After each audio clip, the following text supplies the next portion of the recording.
Hello and welcome back to my Tiki Bar. On this channel we talk about all things true crime, murders, unsolved mysteries, and today we're going to talk about Amelia Earhart and her mysterious disappearance.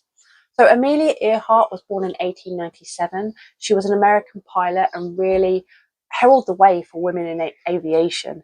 She had many achievements. She was the first woman to cross the Atlantic solo in a plane, and during this time, you think this was the 20s and 30s, she really paved the way for women. Even her family discouraged her from learning to fly because that was sort of the view of women at the time. They were meant to stay at home. She really was truly determined, and she really was passionate about equal rights for women. She was a member of the National Women's Party, and she was really passionate about paving the way for women and their rights and pushing forward for them to have more opportunities. However, in 1937, when she was 39 years old, she mysteriously disappeared over the Pacific Ocean. She was attempting to be the first woman to fly around the world. Her journey began on June the 1st, 1937, where she took off from California to try and attempt to be the first woman to navigate around the world, do a global navigation in a plane. She'd already flown for 22,000 miles. She just had 7,000 miles to go. They took off from New Guinea and were attempting to get to Holland Island when they just mysteriously disappeared. At the time of this disappearance, it was blamed on overcast skies, loss of radio transmission, and inadequate fuel.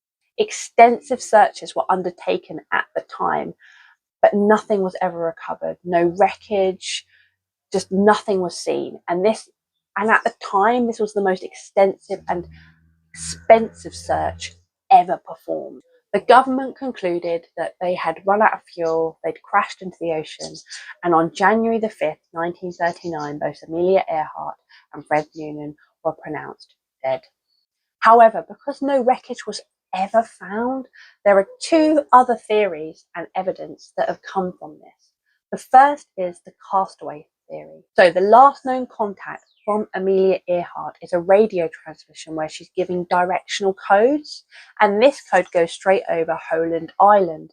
The idea is that they continued south along those directions, ran out of fuel, and had to make an emergency landing on another Japanese uninhabited island called, bear with me on this, Nikamaruru. At the time it was called Gardner Island, so that's what I'm going to refer to it as. This theory believes that they were living as castaways on this island for a period of time before passing. At the time, US planes did fly over Gardner Island. However, no evidence of wreckage or no evidence of sort of habitation were there, so they never explored it.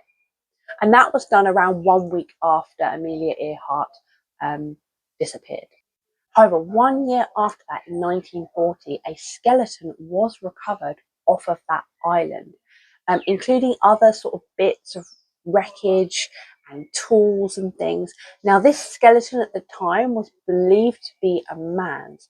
However, later, within the 90s, when it was analysed again, it was thought to be a woman's, and a woman of around 5'7" to 5'8", which was Amelia Earhart's height. It was then again analysed in 2018, so quite recently, and they believe it is a 99% chance that that is Amelia Earhart's skeletal remains. So the second theory to this mystery is that they were prisoners, that they got lost, they couldn't find Holland Island, and they ended up landing on a Japanese Marshall Island where they were taken captive by the Japanese because they were believed to be spies, spying on Japanese territory and things like that.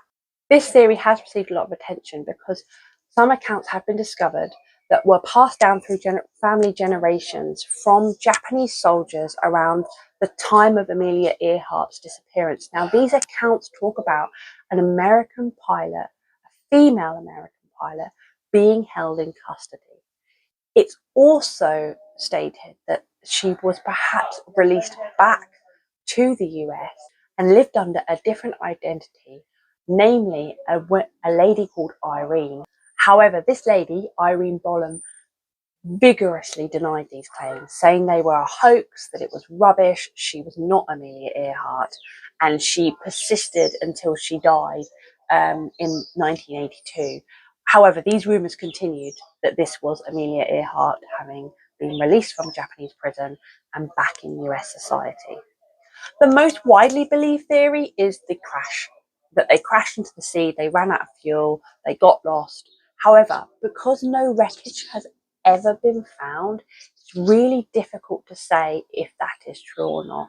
And because some of the wreckage was discovered on Gardner Island along with that skeleton, could they have crash landed on Gardner Island, been castaways for a few weeks, months, and then sadly passed?